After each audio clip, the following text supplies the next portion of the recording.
Hello and welcome to this week's episode of Future of Work series. I am your host, Gabriella Marzola. I am a workplace planning consultant at Tangram Interiors and a wellness team member here at Peak Mindful. In this series, we talk about everything considered future of work, the trials and tribulations, the preparations, and all things that go into it. Today, I would be remiss if I didn't talk about this one thing that's coming into the workplace, and which is Gen Z. If we are able to understand the drive and motivation behind the people that make up the population of Gen Z, then we will be able to understand how to assimilate them into the workforce well, as they will be a quarter of the workforce in just a couple years, and we will be able to reap the benefits of their amazing opportunities that they present to us. So today I am joined by Piper Randall here, an exceptional young woman. Tell us a little bit about yourself, Piper. Wow, thanks for that introduction. Yes. Well, I guess I'll tell a little bit about myself. I am a college student. I'm starting my sophomore year of college. I'm 19 years old. So in the scale of Gen Z, I'm about as old as Gen Z gets. An older Gen Z. Exactly. I'm a communications major, so, and right now I go to Orange Coast College in, Orange County, California.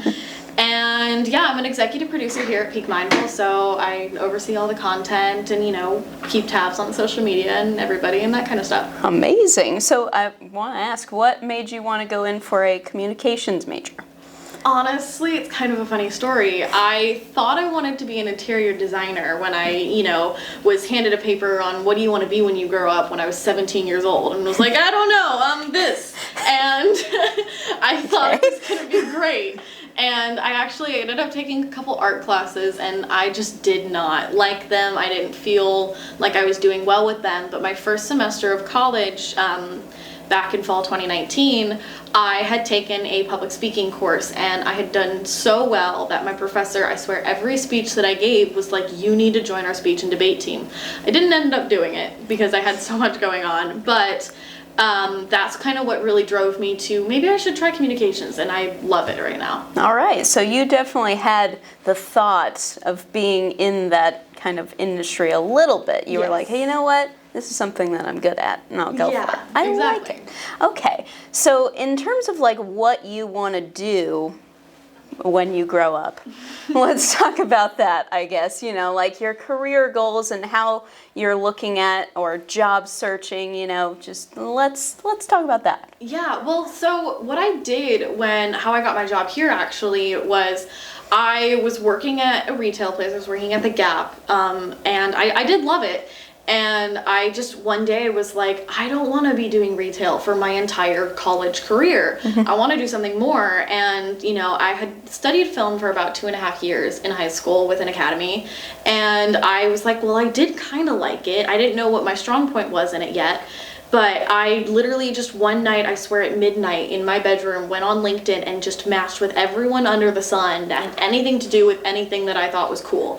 And that's how I found Ash, our CEO of the company, and I talked to him, asked him about what he does, his radio show, that kind of stuff, and started here as an intern, and yeah, here I am. So when it comes to job search, I really just kind of go by my gut. I don't really have any big plan. I'm really just kind of going with the flow, doing what feels right. And for me, as long as I'm happy and content with where I am, then I'm doing what I need to be. I love that you're using it as a mentor program, something that you can help with industry experts, and just because everybody could be an industry expert at this point. It's like whatever you're interested in, you look them up and you say, hey, this sounds cool, Yeah. So I really admire that. When, thinking about Gen Z in general, they are digital natives. You have never experienced a world without the internet, which is pretty wild. So I guess my question is, what are your expectations for your workplace? Honestly, what I've noticed, especially in me, which can be a flaw, is efficiency and speed. What I've noticed is just I am very almost impatient sometimes to making sure that things get in on time, and even with myself, if I don't get something done on time, I beat myself up for it. So it's just because the internet has provided us so much like information so quickly and so much just everything being faster, I have noticed that in the workplace, I do expect people to also be able to keep up like the internet can. Okay, well, that's interesting. So then in terms of like when you're working in a team setting or like with your boss or whatever, you expect their efficiency to mimic your own and mimic the internet. Yeah, and I've seen in like some teams too, even when I was working retail, there was a rhythm and, it worked really well. I mean, and just like in every workplace, that has a good, employment, a good staff, like management, all that fun stuff. If it's a good team, like it will be efficient and it will be just a nice, positive like workplace. Mm-hmm. So what would you expect like your relationship with your boss? Like how would you want to be managed, I guess? I do really bad with being confined. Mm-hmm. I'm a creative person. I always have been, and I don't do well with people saying, okay, I hear what you're saying, but I want you to do this, even though I, feel like my ideas get cast aside and stuff. So when it comes to like a relationship with my boss and that kind of thing, it's just someone who is also willing to work with me and not make me work necessarily for them, or at least feel that way, because I am working for them. But I like a communication, and I like it to feel more like everyone has an equal say in everything. Mm-hmm. And it's nice to feel heard, because I've definitely worked in some places where I was not heard, and it was not a good place to work. Yeah. And I, still talk to some coworkers, ex-coworkers from there, and they still say, yeah, I left, a year ago because of XYZ. And so when it comes to, bosses, I think even keeping a good, almost like an acquaintance kind of relationship where you do actually get to know your employee and you know how they work and you work together instead of just one demanding something from the other. Yes, absolutely. So it's kind of a give and take. Yeah. We love like a mentor almost. You have that kind of relationship with them where you can say what's on your mind. You're not nervous about saying, like taking a risk or anything like that, which is great. Yeah. Yeah.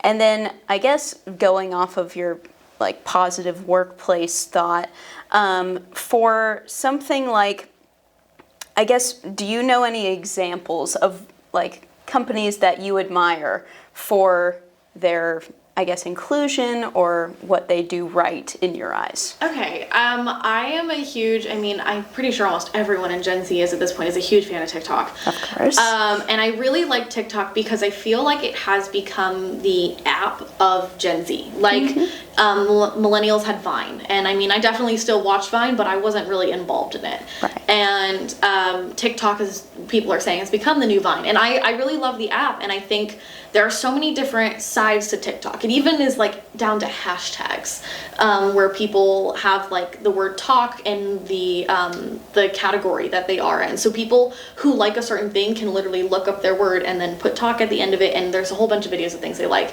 And I think it's so inclusive because, there's people who will post videos about saying like, hey, I do this weird thing, do you guys do it too? And the comments are just flooded with, oh my gosh, I thought I was the only one.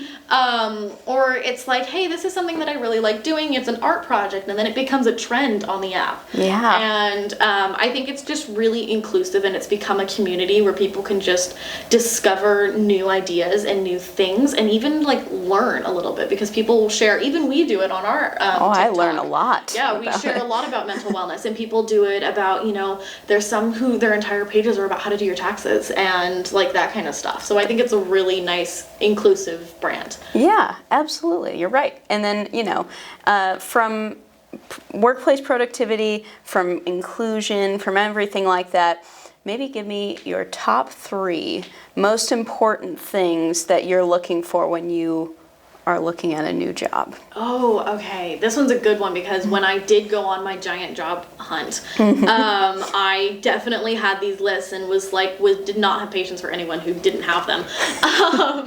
It's just I'm trying to think of a good word for it. like it's a positive, just a positive energy, and it's really easy to tell with certain people if they have a positive energy. If I don't feel like you are a positive person, I'm less likely to want to work with you. And because I feel like it reflects from the employers to the employees. I worked in a place where I was never told. I worked there for 9 months, and not once was I told that I was good at my job by my bosses. And it definitely took a toll on me. And then I worked in another place, and almost every day, even on the days that I did really bad at my job, I was told that I did a good job, and it just lifted my mood. And now I'm still friends with half the people that are there. So I think it's just, you need a positive just environment. Okay. And I appreciate an understanding, for when there are those bad days, because everybody has a bad day, and, everybody slips up sometimes. So just an understanding and no blaming for any issues that come up. It's just more of like, you make a mistake, there's a forgiveness. And I'm trying to think, maybe a third one, it would just be, it's just, I don't know, I guess push out more like just a positive environment. I really think it comes down to just management and also just believing in what you are doing. Yeah. Like I don't work anywhere that I don't believe in what they're doing. Because how am I supposed to, sell the product or work with the people if I don't really care about what I'm doing? Right, and that would lead you to be more loyal to the company. Exactly. Like you would care about what happens next to the company, so you would care about the results, and you would be, actually invested in this, Exactly. which is the idea here. So that's good. So my last question for you today. Where do you see yourself in 5 years? Ooh. The normal interview questions. Oh yeah. Well, in 5 years I'll probably be 24. Yeah. So hopefully I will have gotten my bachelor's degree, and I'm not really sure. I want to be in a career or have started something that will lead me onto a really good path, and I am not really specific about what kind of job I want. Like I said earlier, as long as I'm happy in it, then that's what I'm meant to be doing. So whether it's I'm here still in, 5 years and I'm doing my thing and I love it, then that's all that matters.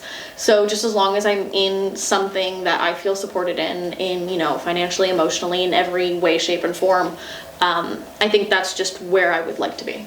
I really do appreciate that. That is, we're looking at things, and it's not just about the money anymore. Exactly. So it's about everything together. Exactly. So, I'm glad that you were here today to shed some light on this. I know a lot of people are thinking, it's all up in the air right now. They're nervous. They've just figured out millennials and we were a mess. So, but no, just kidding. But so it's helpful for people to understand kind of where things are going and how we can utilize your strengths. Because, girl, you have a lot of good things going on. You are way smarter than me in a lot of aspects. So I'm like, if I can learn just a little bit from you, I think that the world will be better. Well, that's good. I hope I can. And just with anyone, maybe who's watching this or something like that, don't wait. I'm a full-time college student. I'm also working here as an executive producer full-time at 19. You don't really hear about that often. It's not to flex or anything, but a little bit. Okay, flex it. But it's just, if anyone is feeling stuck or something, just go out and do it. There's literally no reason why you shouldn't. Maybe there's fears and stuff. Take a jump, take a risk, do it. And a lot of good things come for it if you have positive intention behind it. So awesome. Thank you, Piper. Great. Thank you so much for having me. It was really nice. All right. Okay.